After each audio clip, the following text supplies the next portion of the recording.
Episode 41, Season 2 of Red Wings Rant, brought to you by Hockey Podcast Network, Brothers in Discussion, all that fun stuff, where tirades and impassioned pleas for your Detroit Red Wings finally have a home. That's right, the most sane individuals speaking on Detroit Red Wings hockey are finally here. Thank you for joining us. Hopefully you're heading on over to the YouTube channel right now, so you can talk with us about Joe Veleno, Moritz Seider, and Mike. We're going to have some fun with some trade talk. I'm sorry, not really. Talk. Not trade talk, but we'll do a crazy proposal, Mike. No, I hate crazy proposals. Wind the clock back to 90 I love crazy proposals. Matt, we're going to do a new segment, Crazy Proposal. Every week we're going to do a new crazy proposal. I'm pumped.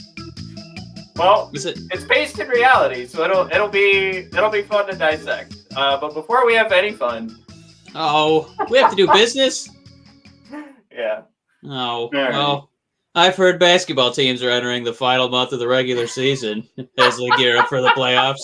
You know, so are some NHL teams. Anyway, while some teams are locks to make the playoffs, not that many. There's like a play-in tournament. Anyway, others are still fighting for their opportunity to chase the big trophy this summer, otherwise known as the Larry O'Brien. DraftKings Sportsbook, America's top-rated sportsbook app. It's true. If you Google it, top-rated sportsbook app. Yes, DraftKings. It's going to put you in the center of the action with a chance to turn $1 into $100 in free bets. Turn $1 into $100. It's a simple pick any basketball team, and they have to win. Damn caveats. And if during that game the team of your choosing hits a three, that's all people do. It's just three-pointers, so it's going to happen. You bring home $100 in free bets. That's 100 to 1 odds on the team if you're choosing to hit a three. They don't even need to win. What? Okay, that's ludicrous. How is this company still operating? Matt, you take it away. This year's teams have been hitting threes at an unprecedented. Wait, did you just read this? No, I did not. Unprecedented pace. So get in on all the action with DraftKings Sportsbook before this offer ends.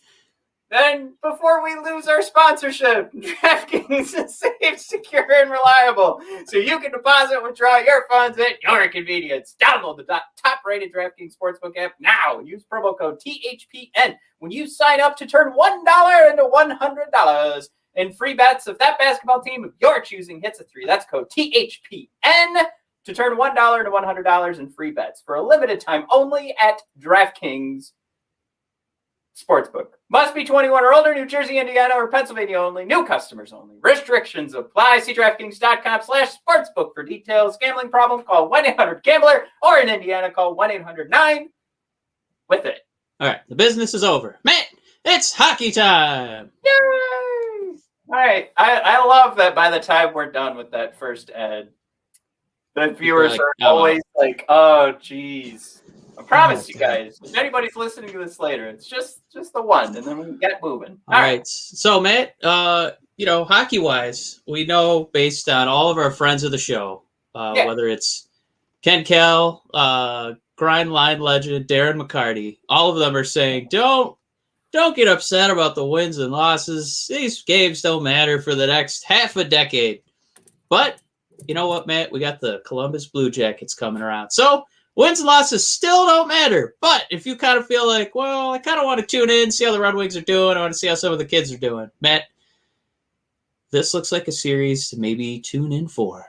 Because, by God, we actually have a winning record against somebody, and it's those bastards in Ohio. Matt, what are some of the fun stats here? Besides the very surface level 3-2-1 record, which is very exciting and digestible for someone like myself. Man, what are the deep cut annies? What's the deep cut anal for this series? You know what's funny? This is a top level. This is not a deep cut. This is the frosting on the cake that you judge your cake, right? Ooh, I love frosting. Right. We like frosting. So let's not go into like the middle layer. Like Costco has like that pudding middle layer. Let's just stick right on the top of the cake we're gonna judge it that way. Mike, maybe there's a little bit of analytics mixed in this, but the points percentage, Mike, that you were talking about. So, what we go down in a shootout. So our points percentage is 0.583, right? All right. Yes. So if you take a look at the Columbus Blue Jackets record against the Red Wings, would you like to take a guess as to what that looks like? It is 3, 2-1. Yeah. Against us. So they also have a points percentage of 0.583. So I don't know how, here's the thing, Mike. We got 2 games left. I just think it's the silliest thing in the world. That we're both above 500 against each other. I'm very confused. Yeah. Yeah. It's a mathematical anomaly, Matt. Yeah, it's only going to happen in the NHL, and that's because you get points for losing in overtime. So can I share a fun math thing with you? Mm-hmm. All right. What is 2 divided by 3? It's 0.6667. Well, it's 0.666 repeating. Now, what is 1 divided by 3? Is 0.33 repeating. Now, how come when you add 2/3 and 1/3 together, you get I was so nervous. A whole number? But if you add 0.6666 plus 0.3333, you only get 0.999999. Yeah, let that marinate. Man. So, speaking of statistical anomalies, this is the same thing. This is 2/3 and 1/3, man. It doesn't make any sense. Yeah, it's just silly to me that I was doing the research and I was like, first I started with the Jackets to see what their record was against us. I don't know why I started there, and then I went to the Wingies. And like I said, we have 2 games at the end of the season. This was more or less just, I put that in the notes because I was like, this is so weird. This is so silly that we're both back-to-back with the same points percentage against each other. All right. Right. The only kooky world that you can end up with mirrored above 500 records despite you're playing the same team. Okay. Anywhoozles, Mike, we had our second best expected goals for performance of the season. All right. I'm sorry, we had our best. Our second best was also against the Blue Jackets. I got to read my notes before I start regurgitating them. Here's why I made sure I put that out there. Number 1,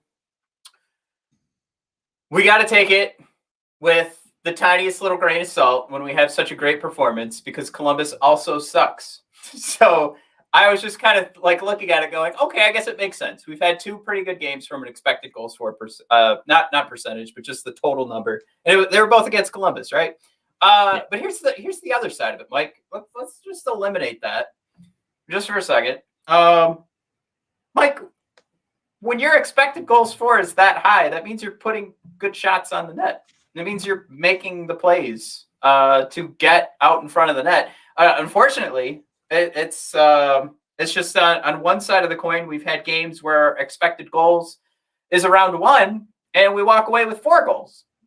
In this game, our expected goals is 3.14. It's, again, not a perfect way to figure out how many goals are going to be scored, but it does take into consideration those chances and should that puck go in the net. And, we got 3.14 and no goals.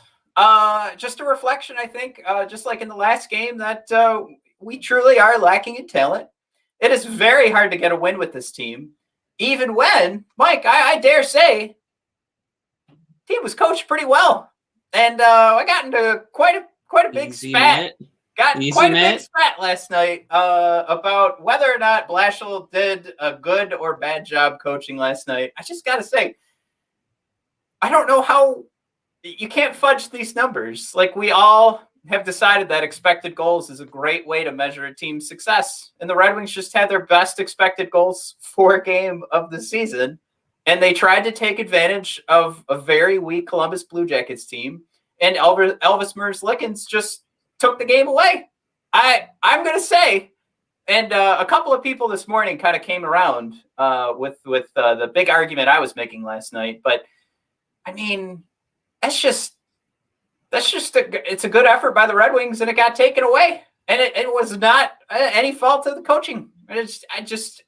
that's the long and short of it. That's what that number is basically telling me. Is that we wanted to open it up against a bad team, and Elvis just said no. And that's what sucks. But another stat here, not so fun. This is our 4th worst expected goals against game of the season, and we just talked about in the last episode about how many of our worst expected goals against games have happened since the trade deadline. So again, I think the thing to take from that is just target John Merrill, bring him back if he's available, because he really did do wonders when he was on the ice, keeping those chances limited. And I mean, if you're going to give up that, the expected goals against is going to get that high. We've seen it really go against us and the puck really get filled. It just so happens, Mike, going back to the point of us talking about it was the Columbus Blue Jackets. I didn't have to really worry. I would say that I would really like John Merrill to enter that upper echelon of valuable Detroit athletes. And I'm talking about people like Lindsey Hunter, who was a point guard for the Pistons, heck of a bulldog in their 2004 championship run. Yeah. But his most valuable asset was using his contract to make a trade and acquire Rasheed Wallace. So with John Merrill, we turned him into a draft pick. And, if we can re-sign him, he would be up there with Lindsey Hunter, who not only was he traded, he was then subsequently released to waivers, rejoined the Pistons, helped them clamp down on their defense, and we got a twofer. That was the best fake trade ever. And I would like John Merrill to maybe step in those shoes, man. The height of Joe Dumars. Hopefully we didn't just run into the height of Steve Yzerman's trading ability. I don't think we did, but the comparisons would be there, right? Steve Yzerman, Joe Dumars. All right. Well, I have a weird one for you, Matt. I think we've been giving a lot of grief to one of our friends on the Detroit Red Wings, Matt. If you were to guess, who would you say we've given, arguably after Mantha, who have we given the most grief to on the Red Wings? Gracie boy. Yeah, buddy. Matt, I'm just comparing numbers here. Past 10 games, I've got a little Vasilevsky action. He's allegedly, the greatest goalie of all time. But let's look at these last 10 games. All right, goals against. All right, let's do 7 games. 10 is too many. All right, we got 0. That's pretty good. 2, not bad. 4, bad. 2, okay. 3, 4. My God, is he made of Swiss cheese? Matt, we go to Thomas Greiss. Last 7 games, 1.65 goals against. I'm not going to do them game by game because I want it to sound better. Man, he's undefeated in his last 7 games. 4-0-3. And technically, if you don't count the shootout goal, he kind of got a shutout, kind of. So he's got a point streak going, a successful point to the Red Wings standings. Okay, yeah. Oh, that's a fantastic stat to throw out there. My thing is that we've been dogging him on giving up more goals than the expected goals against has said like almost the entire season. I mean, almost every game, even a couple of those wins, he still manages to give up more goals than what he's expected to give up. And Mike, he's catching up. He's catching up finally with 0 goals against on a 2.89 expected goals against game. This is a mouthful of me repeating the phrase goals against over and over. But again, just that statistic saying, what could you measure to possibly be the score of this game based on where the shots came from? And Thomas Greiss, despite it saying you should probably give up 3 goals in this game, gave up none. So it's just the shootout marker, which I believe counts against the Wingdings, does not count against Mr. Greiss in any way, shape, or form. So good on him. Yeah. You always count on the NHL to figure out how to distribute the statistics there. But I just, it was just kind of fun that Greiss, he's had these wonderful numbers, and the motivating factor was that 7-goal barrage he gave up against Chicago. But he was inspired, and he, maybe this is the Greiss that we thought we were getting in the offseason. So, yeah, I think it at least just points us, it bodes well considering it's 2 years we've got, and the better he looks heading into the expansion draft. Maybe we decide we don't need to we don't need to do anything there. And we'll lose to Thomas Greiss, who what are we saying here? What are we saying? Here's the dumb thing I just said. We're going to expose them because we know the truth. But hopefully the Kraken are just like, yeah, Thomas Greiss, come on over here with probably a Svechnikov on the table. Anyway. Look at that 7-game stretch. That's who we're snagging. John Merrill wasn't there? What? All right, and what everybody's here for, of course, Joe Veleno made his debut, Mike, and yes, we've played the same. So we have to be fair. We've played the same exact game with Svechnikov. Svechnikov obviously looked great, and the production was there. Mike, this was a Veleno passing the eyeball test, 100%, riding the boards hard. The power play opportunity that he got was beautiful, and mixed that with a couple of good looking takeaways that he actually turned into scoring chances. It was fun to watch, and considering his ceiling is projected to be a bottom 6, at least that was the scuttlebutt heading into this new regular season. I would say he looks like a very good bottom 6 center. And not bad on the faceoff dot either. So this is somebody that Blashill said it, and I'm just going to steal his words, so it's not just me telling you guys. But Blashill said he looked like he's been playing for a couple of years. He didn't look like a rookie out there. And here's the thing, Mike. We've talked about how much we've enjoyed watching Svechnikov play. Yes. Giovanni Smith. We could go down the list, but he's only saved those words for Joe Veleno. And I think that means a lot. I think that's something to be excited about, despite the fact that everyone hates Jeff Blashill right now. I think you could take that those words that he spat out and get a little juiced about him. Yeah, we're gonna, again, harp on the words, the sweet wisdom of our beloved Ken Cal, our beloved Darren McCarty. And Matt, I'm very excited for one game. But I'm more excited, as we try to, as this meaningless season kind of dwindles down. And we really need to start losing more games. I looked at the draft lottery odds, and it's looking really bad. It's looking pretty likely we're going to be drafting 7, 8, and then 1 or 2, and then 9 at this juncture, which would be a nightmare because we know who's getting number 9. Look at that. Red Wings are the Gordie Howe special here, and they miss out on any prospect worth a turd. Man, I see you kind of doing a little texting over there. No, I wanted to see if I could pull up the tweet again, but listen. All I was going to say was Joe Veleno. It's something encouraging to make you watch these games. We're trying to find some positives because these games don't matter. But now you get a chance to watch a little bit more of the prospects out there. So this is a good time to tune in. You're going to be playing Columbus. They're not the best team in the world. They let the Red Wings stay in games and win games, and now you get to see your first real glimpse of Veleno. So it's inspiring. Oh yeah, and then Columbus won't be for not this weekend, but the following weekend. So we finished with Columbus. We've got Carolina for one game. And then a couple with Tampa Bay this weekend, which is Mike. It's going to push back. I was going to gloss right over Tampa Bay because that's Sunday buzzsaw as they try to pad the record and get it stay up top. Let's just dream about those Columbus games. Last thing I want to throw out with Veleno, almost 15 minutes of ice time. How many times have we looked at Svechnikov and said, "Wow, 8 minutes"? Of course, he 4 for the game, above 50%. That's all you can really ask for Jesus, beer from a rookie, and expected goals for percentage. Again, measuring the expected goals for against the expected goals against, or I should say over. Is it weird that 54.18? Is it weird that we're getting these opportunities for the Rasmussens, the Velenos of the world, only after Larkin goes down? Not after who's my boy Nielsen. It's you got to claw him out of the lineup to play a rookie, but Larkin goes down. All right, I guess it's over. Get in there, kids. I think it's a mix of a couple of things. Like Veleno's available.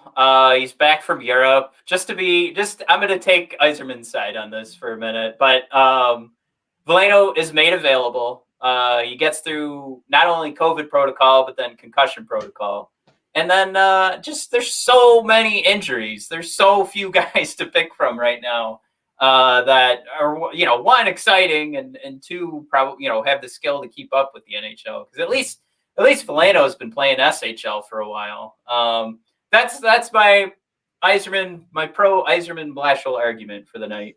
That's a very pragmatic take. Very pragmatic. Matt, I'm just gonna be a heated fan because I don't know. I feel like maybe selective memory at this juncture, but I don't know. I'm so impatient. I want to win. I want to see the kids, and I don't know. I feel like we had to wait too long, but Mike, by let's see, popular demand on YouTube, we were asked to take a look at some more kids, specifically Lucas Raymond, Moritz Seider, and Jonatan Berggren, to see where they're at. Kind of fun with Seider and Berggren, but I just thought, for anybody who isn't diving deep, isn't going to Scott Wheeler's athletic profile or Dubber prospects, the scuttlebutt on Lucas Raymond has been the same for a while. He got hurt. What was this? Yeah, last game was in February. So nothing's really changed with Lucas Raymond. It's 18 points in 34 games. By his age range, I mean, this is a pretty good season for Lucas Raymond. It doesn't sound exciting to say 18 points in 34 games, but again, this is, when you look at the SHL playoffs right now, you see a guy who's leading the SHL in points. He's 37 years old. So this is an adult league. This is experience. Speed definitely makes a huge difference, and Lucas has that, and that's why he does make a difference on that team, 18 points in 34 games. But yeah, I would point to just, experience is going to help you out. I'm not saying every guy that's going to lead the league in points in the SHL is going to be 37 years old. I'm just saying it's very obvious he has, learning to do with anybody else's age. So the 18 points in 34 games, good to be excited about it. The last time this was reported, was kind of guessed that maybe he'd still make it into the playoffs. And I believe there's no shot of that now. So that one's done. But we can still have some fun, Mike, with Jonatan Berggren and Moritz Seider, who are playing each other either side, and they have a game tomorrow. And the series right now is tied 2-2. Berggren, Mike, is our forward in the SHL, who's very close to leading the league in points. Did a very good job, very close to a point per game production. This is somebody that we've been talking about all season, has done a fantastic job of moving the puck and creating plays. And it's just one of those things where you look at your draft board when your draft is done, you got to hope that your first round pick is going to hit. But then somewhere between 2nd and 7, you're going to be a good team if you can hit on one more guy. And going back to Jonatan Berggren's draft year, I mean, this is looking to be that big hit. This is looking to be something where he could make a big difference next year and would be fighting for a middle 6 position. And that in itself is just fun to know. We'll have another young kid to throw in the lineup, but.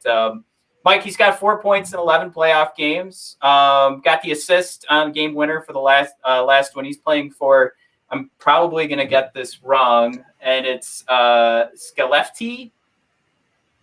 Give that a shot. Yeah, anybody? Take that. Go to eliteprospects.com to see how to pronounce it. It's actually pronounced Stützle. Ah, okay. That's what you're looking for. And then, of course, hitting on Berggren, that means we're also going to take a quick peek at Moritz Seider, who, I mean, Mike, by all accounts, this is the guy that people have been worried. He's going to push us out of tanking, and we're going to be stuck with middle ground draft picks going forward. We're going to, he's going to put us in a scary position. That's why they have him abroad. Right. We're going to be in that scary position of contending for a playoff spot, which, if you're going for the long game, it's horrifying to hear that. If you're going for season by season, you're pretty excited.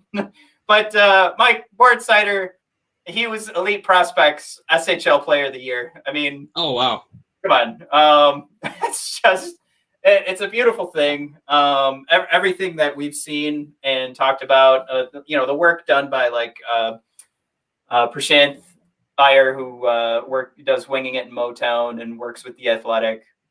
When we used to show those graphs of how far Seider's performances, I mean, almost you could. The definition of off the map is where Seider is compared to the rest of the SHL. He is playing that damn good. And really what he's been doing in the playoffs is it's so much fun to watch because he's turned himself into a wrecking ball. I think I might have one of these up right now. Boogers, I don't. Oh, well, so I don't. I have his speech up for him winning that Elite Prospects Award. But yeah, all funsies. There's no point in us playing that because it's in German. So I just want to. Yeah. Oh, go ahead. I was going to mention Joe Veleno was questioned about Seider and getting an opportunity to play each other a little bit.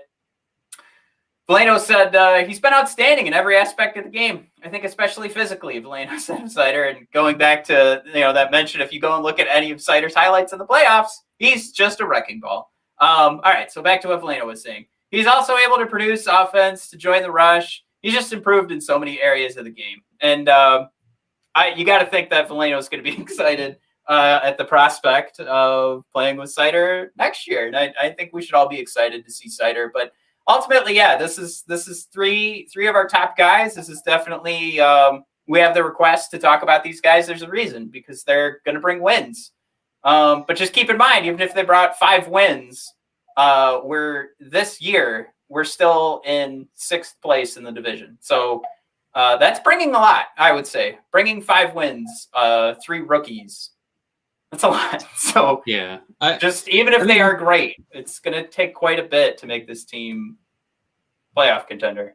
Yeah, just kind of funny. Obviously, Veleno's got firsthand experience, playing overseas and, bumping elbows with Seider. But it is kind of funny, Veleno, wow, what an exciting day for you. You're going to be making a real Red Wing debut. You excited to be on the power play? What kind of lines are you going to be on? They're like, hold on.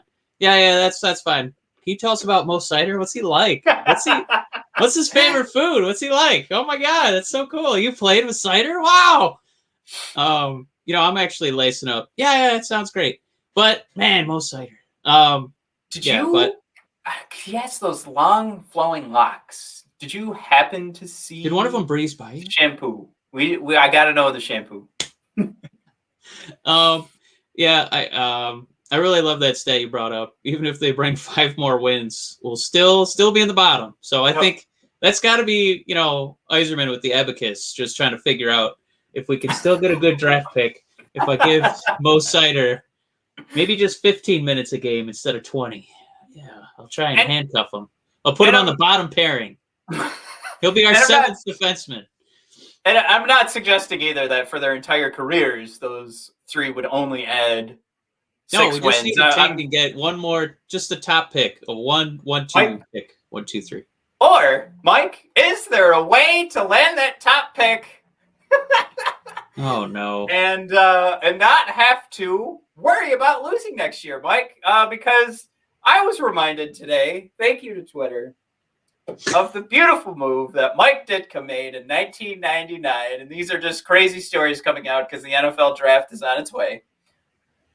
Mike, do you recall when Mike Ditka and the New Orleans Saints wanted to get out of the basement so bad, and they thought one player would do it on a roster of 50 guys? They were willing to bet it all on one.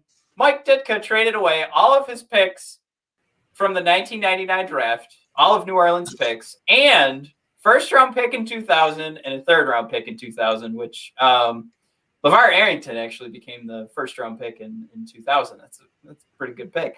Any hoozles. Mike, they land Ricky Williams in the draft. Now, forget what Ricky turned into. What that tells you is that there is a huge amount of risk that goes into doing this, right? Right. But, Mike, would you make this move? If you saw what Mike Ditka saw in Ricky Williams, Mike, would you make this move next year to land the man, who's projected to go number 1, Shane Wright. So I was looking at New Orleans, right, after they got Ricky Williams to kind of see how they fared after that acquisition. Didn't go super well. They did get a couple okay seasons out of Ricky. I would say arguably it was better as a Dolphin. But they did get 10-6 year. They won a playoff game, which I think if the Red Wings were going to mortgage the future, ideally they'd like to win more than just the first round of one series. Right. If they're going to give up everything for Shane Wright. However, if we're playing this game, Matt, and we're going to say that Shane Wright is the next, Connor McDavid, he's the next Sidney Crosby, Patrick Kane. No, I want like a good player, Patrick Kane. No, I just want to grind the molars. Okay, I got to use centers. All right, can I use Pavel? Yeah, he's not going to be the next Pavel though. That's impossible. Let's just pretend he's the next. You guarantee he's the next Pavel. There's like Pavel, then there's like Superstar Elite right underneath that, and that's where you put Connor McDavid. Oh, I love this show. Okay, Matt, if we're gonna say, all right, you got to give us all your picks, Steve. We know you've got like 18 of them next year. I don't know what you're doing with them. There's only like 3 players worth a damn in the whole draft, but go ahead and keep them all. All right, Matt, if we're saying that all the picks. Is this not this coming draft? He's going to be available in the next one, right? Right. We're talking 2022. So that means you're giving up still a 2023 first-round pick as well and a third-round pick. And we don't have to give up every pick. We can give up all of our picks, and we can hang on to all the other ones that we still have. If you're getting the next Pavel Datsyuk in a heartbeat, I would do that trade. I would too. In a heartbeat.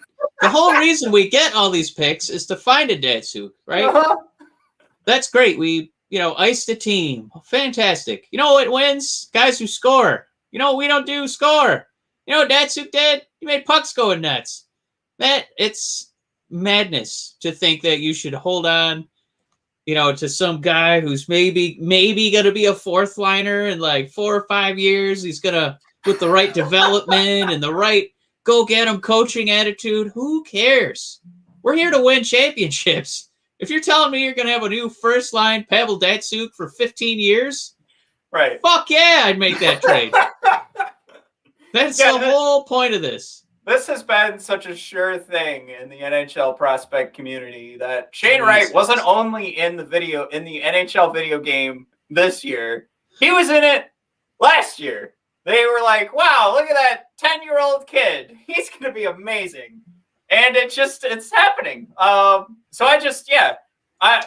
I think there's sometimes people listen to our show, maybe even our blogger extraordinaire, Jesse, and he hears some of the crazy things we say, and he goes, man, you guys are super crazy. I can't believe you said that. That's hilarious. I'm not kidding. Mike, I would get rid of if you could guarantee me that first pick and I could get Shane Wright, I'm gonna be a dumb like Mike Ditka and trade away a whole year's worth of draft picks. I'd do it. Sign me up right away. Shane Wright to me is that type of talent. Of course, he goes into that first game with the U18 World Championships and gets a hat trick. Like, hey guys, remember me? Been away for a year. What's up? Love it. All right. Let me do this for you, Matt. Yeah. Son of a bitch. This is gonna be harder than I thought. All right, you can either have Pavel Datsyuk guaranteed, or you could have Matt Pumple. Matt, you could have Tomas Yurko. Oh man, you could have Xavier Oulet. Remember him? I'm not even gonna pronounce his name correctly. Man, you could have Alan Quinn. I just picked a random year. Picked 2011. And I'm going to go through all the guys that, we're missing out on Marek Turvdon. Matt, he's not even in the league anymore. Who cares? Philippe Hudon? Matthias Backman? I don't care about them. Matt, you know what? Here's a real trade. If the Red Wings just gave up a whole year drafting for Datsyuk, like young Datsyuk, Absolutely. The real discussion would be, do you give up 4 to 5 years of first round picks? Is that what it would take to actually get that guarantee? Yeah, I mean, that's where we just play. If we're willing to do that, we're probably okay. We'll just go with Elias Pettersson. Because I mean, at that point, like, you're going to be so good with Datsuk on your team. Who cares if you're losing some late first round picks? Who cares? Right. Yeah, no, I really just saw this and I thought this was the most crazy thing. And I swear, like, I don't even remember it being this bad when I was a kid. But God, could you imagine? Like, I would probably be pretty angry as a New Orleans Saints fan, like, seeing that. I think it's different to look at Ricky Williams and compare it to what we've been hoping to see with Shane Wright. But it makes sense if it's a player. If you're doing a generational quarterback, that's a guy who touches every single snap. But a running back is just madness. But I could definitely see giving up your picks for, like a Joe Burrow, like that was a big quarterback, or any number of quarterbacks. I don't want to go through a whole list of them, but yeah, for the Red Wings, absolutely, I would do that trade in a heartbeat, and I don't think whoever had the number 1 pick would ever agree to that, because what are we going to do with the 3 through 7 picks anyway? Those are trash. Yeah. Like, and this is something too that if we brought it up and I didn't associate it with Mike Ditka doing it, everybody would just go, I'm not listening to this garbage. But no, this happened in real life. So we get to play that game. All right, Mike, last topic, and I'm hoping to get a lot of information from you because you love basketball way more than probably most of our listeners. So we already knew we were getting ESPN, but Mike, 7-year, $225 million deal with Turner Sports. Mike, the NHL is going to be on a channel that actually cares about sports. It won't be on NBC anymore, which was, just to remind everybody, $200 million for 10 years. That deal didn't help the NHL grow even a little bit. All right. So, Mike, what do you think there's going to be a learning curve here? Do you think TNT is going to go the model of what they have set up with the NBA? I want to see, Chris Chelios and Brett Hull as playing the role of Shaq and Charles Barkley, yelling at each other. Do you think we'll see that, or do you think they're going to go conservative these first couple of years and try and figure out something different, some different model? If the NHL doesn't take advantage of Chris Jericho having family that played in the National Hockey League and in some way incorporate one of the biggest wrestling stars of all time into some sort of NHL segment, they should burn that league to the ground. Yeah. There are literally so many people, CM Punk, the Renee Paquette, like they all are dying. Please let us integrate wrestling and hockey. These two things need to be together because they're the same thing. There's chirping and there's fighting. That's Matt. Please, NHL, take a look at what the NBA has done. It's not just TNT, Turner Network wanting to cross promote. It's mutual interest by both parties.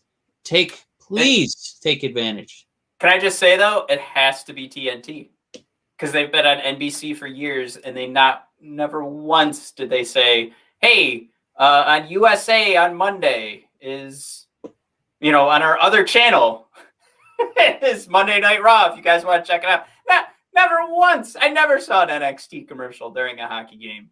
So TNT's they've got to build a brand here with the Turner Sports and just be like, nope, you guys are helping sell pro wrestling, just like the NBA did. You're getting in there. Yeah, I think we're going to be in good hands. I definitely feel like the AEW they've had a pretty good feel. The finger on the pulse of kind of finding out what's popular and trying to bring it aboard. So I feel pretty good if they're going to lean on, what Cody and Cody Rhodes and Jericho are going to be doing with the NHL. With their interest, with their love for it. I don't think the NHL can screw this up. Yeah, I don't think so. One last easy question before we sign off, Mike? ESPN, gets this is kind of like the caveat that matches up between the two. ESPN gets the rights to all NHL All-Star Weekend games, and Turner Sports gets all Winter Classics. Who won?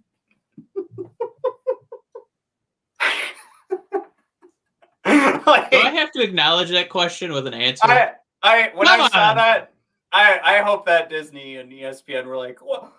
That was on the table? I would have thrown in another $100 million. Man, a landslide. TNT with a big victory there. With the smaller check was put on the table, and they come away with the winner. I think the Winter Classic, the winner of the Winter Classics. Yeah. Also exciting, Mike. Simulcast on HBO Max.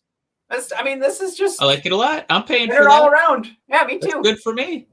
All right, Turner Sports getting more of my money, in some fashion. But yeah, I think it's time we sail off into the sunset, Mike. Which that's our sign off for pro wrestling. Almost. I got one for you, man. Oh gosh, that's right. I didn't want to miss another edition of Who's It? Pokemon! Usually starring head coach Jeff Blashill. And today's no exception. Hey! It's going to be read by a friend of the show, Paul Woods. Are you buckled in? I'm ready. All right, so here's what you're going to do. You're going to try and guess who head coach Jeff Blashill was talking about. So, we're not getting ahead of ourselves, head coach Jeff Blashill said, in terms of how long he'll be up or how many minutes he'll play. I did tell him we're dressing 7D, and when you dress 7D, minutes get scarce. Someone is going to get those 70 minutes, and I told him at the start that was going to be him. End quote. It was too good to pass up. I had to include this one. Yeah, it's got to be Joe Veleno. No, 7D minutes. What? Who's getting those 7 defenseman minutes? Oh, I thought you said that he was missing out on minutes because there was a 7th defenseman. Oh, no. I meant that somebody's getting those 7th defenseman minutes. Oh. You're not even on a pairing. You're not even on a pairing. Boo! Who is it, man? It's either Chalowski or Lindstrom, then. Make it count. It's the end of the show, Matt. I feel like he brought it up for a reason, to be funny, because we've teased his defensive abilities. So, Chalowski. Matt wins. Who's that? Hey! After I completely fudged up what you said. So yeah, then Blashill just finished. The more power play time we have, the more ice time he has. It's enough minutes to make an impact, and he's just got to play well. Oh. Wow. Yeah, I really misheard that. Man, I hope Dennis wasn't in the room. I thought you said we're going 7D, so if somebody's losing minutes, it's you. I don't know how I got that, which would be a pretty terrible thing for Blashill to say to the media. No, I told Joe, we're going 7D, so if somebody's losing minutes, it's him. I want all my 7 defensemen to get equal minutes, just to cut into Joe Veleno's time. That's what we're doing. I thought that was a little cruel. All right, Mike, I gotta go put my baby girl to bed. So, you go enjoy AEW Dynamite. I'll be popping out on my phone. Everybody else, thanks for tuning in. Head on over to brothersdiscussion.com or bodpodcast.com to get either Mike, get those hot Retire 73 t-shirts. Not ironic in any way, shape, or form. No. Adam Erdy, certainly a superstar in the making. And another Yzerplan fleece. Of course, in reference to another Yzerplan fleecing of the NHL and his competitor GMs. And of course, it comes in a nice fleece. So check that out, bodpodcast.com, brothersandiscussion.com. And we are at BOD Hockey on Twitter. Follow along. Thanks for tuning in, everybody. Have a good one. Goodbye!